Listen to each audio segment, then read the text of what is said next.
Good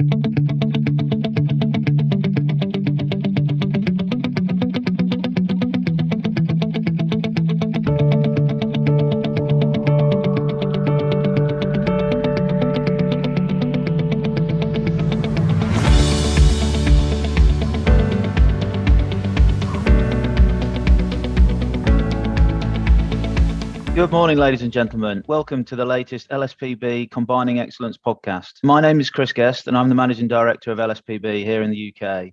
I'm delighted to be joined today by two of my colleagues from our shareholder parent company, NPZ, Christian Flackenecker, Winter Oilseed Breeding Lead, and Rene Brand, International Product Manager.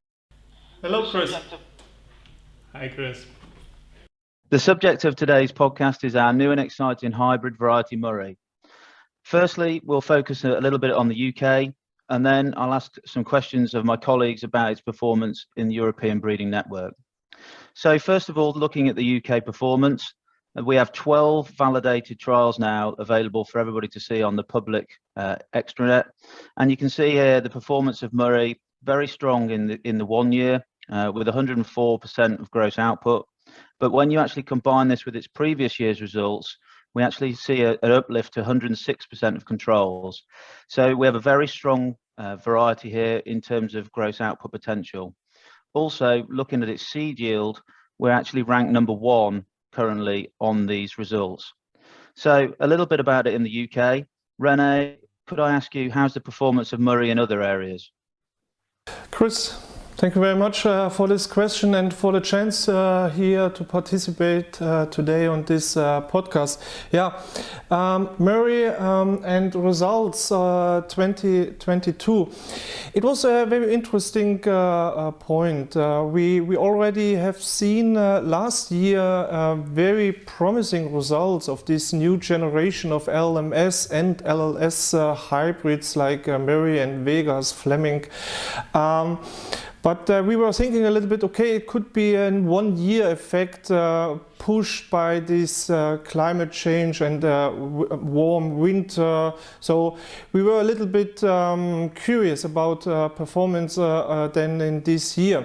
But I prepared here on this slide a small map and we can see here very well the performance of Murray in different countries here in the northern area of Europe.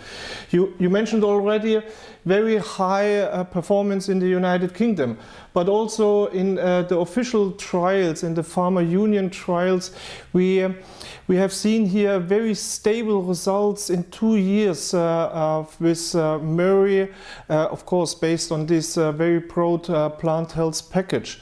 Interesting also when we look to the official trials from the OS 721 in Sweden.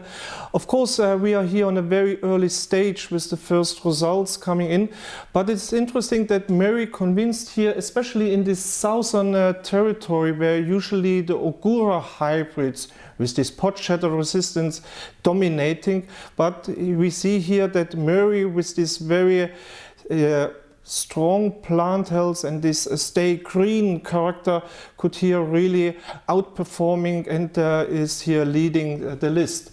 And I also add here a figure from our production technology trials of NPZ, where we test our new candidates, national candidates and international one versus commercialized. So all in all here really a very powerful performance of Murray under these conditions in 2022. No, thank you for that. I think that's one of the most exciting things about the variety is that stable, consistent performance that we've seen over the past two seasons, which in their own right have been very different. A question to you, Christian. What, from the breeding side, have been the main impacts during the 21-22? As Rene already mentioned, I think we saw a typical season under climate change conditions. So we had a very warm and wet winter, and then followed by a dry and quite hot summer. And what we expect under these conditions, especially the warm and wet winters, is that diseases and especially fungal diseases spread there. Especially true for light leaf spot, a disease which during the last decades we haven't seen very often here in Germany. It was more a UK disease, but now since 3 years we had light leaf spot disease also here in Hohenlied with a quite heavy impact. So this is probably a disease which is favored by the climate change. Okay, and something we see with our genetics is a really strong resistance to light leaf spot. So that's really exciting for the future. Rene, just coming back to you, a number of our customers, seed customers and merchant customers were able to spend some time in Hohenlied, and we saw some of the production technology trials that you have in position there in NPZ. Could you just enhance a little bit on the results of those trials that we saw when we were visiting in June? Luckily, we are able here as one of the leading breeding companies in rapeseed to establish year by year our own internal production technology trials. You mentioned them already. With your group in May, we had the chance to go out to the field and to see here parts of these production technology trials.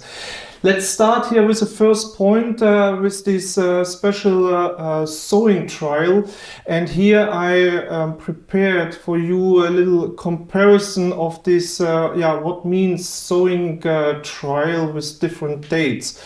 We see here on the left side a normal sowing date here for that area in the north of Germany, 20th of August, quite typical. And we test them internally with ultra and late sowing dates. So we try really year by year to stress our new candidates as much as possible. And so we decided last year, for 20th of September to make our late sowing. Both pictures were made here then by the 7th of December, and they show very well the differences of 30 days in sowing dates.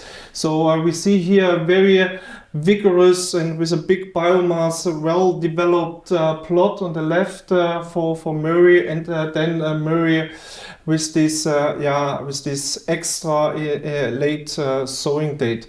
Interesting is then the point that here on this location in Hohenlied, Christian mentioned that already, with the impact of light leaf spot and other diseases, we had a very stable yield. So with 4.8 and the normal sowing date, and then 5.6 on the right side for the late sowing date.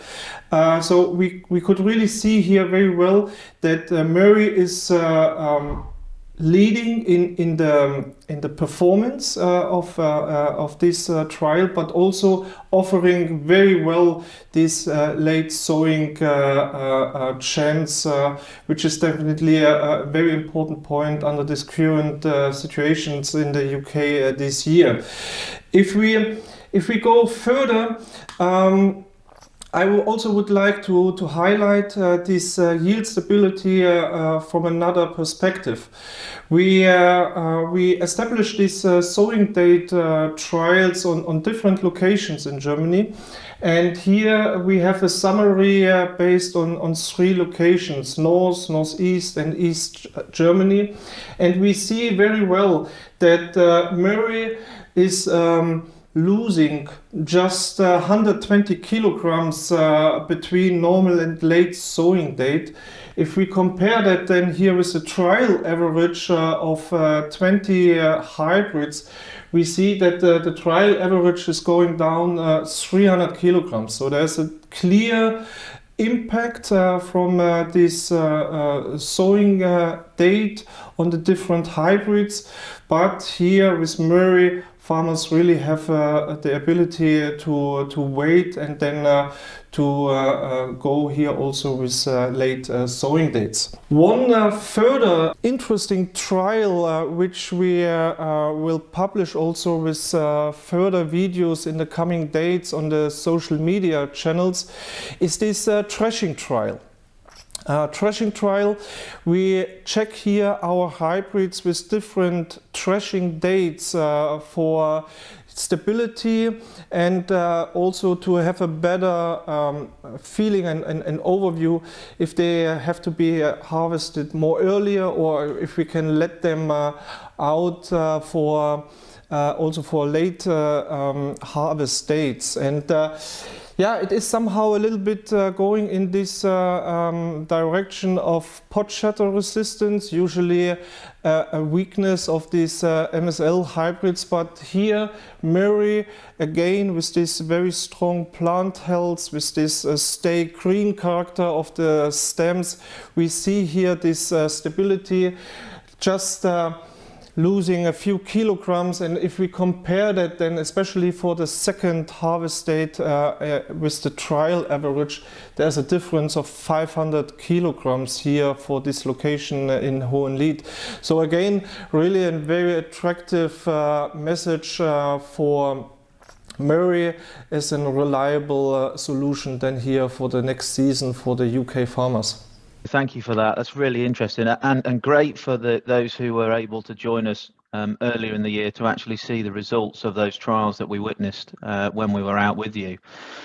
We also see that real sort of stay green, healthy plant here in the UK, and it's been noticeable, as we say, from these hybrids with the RLMS that we've seen over the past couple of seasons, and now particularly with the likes of Murray. If we have a look at the actual disease data that we can see from the AHDB, as you can see on the left hand side, we have the light leaf spot scores, and although only slightly below the trial average here with Murray, we do see the really robust disease resistance here, giving a score of a 7 for light leaf spot, so really strong agronomically in this area. On the right hand side is the FOMA, and this is in level of percentage infection, and as you can see, a significant reduction in the level of infection shown in Murray, and this is similar in what we see with our other hybrid Vegas, both of these featuring the RLMS FOMA resistance gene, which we've covered previously in a podcast. Christian, just a little bit maybe a bit more scientific background to this, if I could ask you, what is the sort of the main reasoning behind this stay green that we see with these varieties? Two main factors. So one very important one is the RLMS FOMA resistance, and as you already mentioned, or as you can see here, this FOMA resistance is completely different from RLM7, and which is especially important since we see already in France since a few years, and recently also in the UK, erosion of the RLM7 FOMA resistance, and certain FOMA races which can infect RLM7 resistant varieties, but those FOMA races can still not infect RLMS. So RLMS is still very stable, and which is quite obvious here in these official numbers. Additionally, Murray carries also an LLS resistance, and yeah, unfortunately we saw in the UK this year the light leaf spot attack was not so heavy, so the difference was not so visible compared to the other varieties. But we saw it here in Hohenlied, where we had a stronger LLS attack, and also here on these two pictures you can see here in Hohenlied the difference between Murray and a competition variety when you look at the very healthy stems here compared to those ones there. That's great. And just as an aside from that, do we also see any additional benefit from these two characters, perhaps maybe like from verticillium? Assumed already that due to this very good stem health, due to the RLMS FOMA resistance and the LLS resistance, the stem is also maybe quite strong against other diseases like verticillium and even sclerotinia.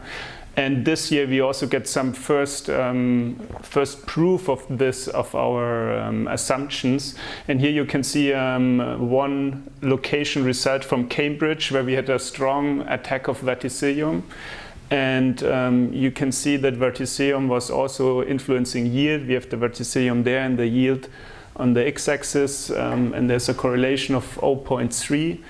And you see the RLMS resistant hybrids as green dots here, which are all below average regarding the susceptibility against verticillium. And yeah, and especially also Murray on our other variety Fleming, which were the two almost best ones against verticillium in this location. No, that's great, and really from our side, that sort of backs up what we saw in 2021 as well, with this sort of RLMS having a positive effect against this. What can we expect from the future? I notice on the slide there is another green dot in the sort of far right-hand bottom corner. Yeah, you're right. And this is the next step. We try to introduce as well the turnip yellow virus resistance together with RLMS and LLS to have the package of against 3 or together with verticillium against 4 diseases. And the first varieties carrying those package are in official trial in UK in the first year, and they were on top of all hybrids there. And also here in our internal list, as you mentioned, this green dot is one of these candidates, the best in yield and the best in verticillium, and then additionally carrying the FOMA resistance and the turnip yellow virus resistance. No, that's really exciting for the future, and yeah, I think for those listeners listening in, you know, this is something that we'll be talking to you about in the coming seasons as we look to take those nearer market. That sort of variety, we're looking at probably 3 years from commercialization. So it's really exciting for us to have a pipeline of material that is looking so strong. Thank you both for that great overview. I mean, just from my side, to give a summary overview, if I could, of Murray and what we've discussed, and maybe just adding a few other little anecdotes from the field. The one thing we really do see with Murray is this very vigorous development. That's after sowing, before the winter time, and also coming out of the winter in early spring. The one thing that we've picked up on, and Rene mentioned from the results that we've seen in our technology trials, is this potential ability for Murray to be a strong player in the late sowing market, which, given the current situation in the east and the south of the UK, we have very dry conditions and continue to see limited levels of precipitation in the long range forecast. So we could see sowings pushed into middle of September. And actually, given the above average temperatures, good soil temperature, this would mean that later sowings into the middle of September, we still have the opportunity to get the right variety up and away before winter. Then once the variety is up and away, we have this really broad plant health with the variety Murray, based on the RLMS and the light leaf spot resistance that we've already spoken about. And that is then having an additional benefit in giving us a robust plant against late season stem diseases, and in this way the tolerance to verticillium. What we've also shown and seen over the past 2 to 3 years and previous to that in our own internal breeding trials is this yield stability. And this is coming, no doubt, from the disease resistance in the varieties and giving this sort of robust nature in very differing seasons. So if you combine this with maybe what we talked about with the threshing trial in terms of if harvest date is delayed, we also see very limited reduction in yield and strong oil content from the variety. So we're pretty hopeful. This variety is a candidate for adding to the recommended list in 23-24, and we're really excited about it. And our other line, Vegas, which also features the RLMS and the light leaf spot resistance that we've been previously talking about. The other really interesting thing, and looking at it from a stability perspective across different climatic regions, and Rene mentioned this before in the experiences from the Baltics and in northern Germany, this variety seems to perform very strongly across a wide-ranging area. And this is a really exciting thing for this hybrid, both for us in the UK and for our shareholder parent company in Germany. So all in all, to wrap up, I think we have a really exciting hybrid with Murray, and also some exciting things coming through in the future. And we look forward to keeping you posted with that. So big thanks to Rene and to Christian. Thank you very much, gentlemen. And thank you very much for listening.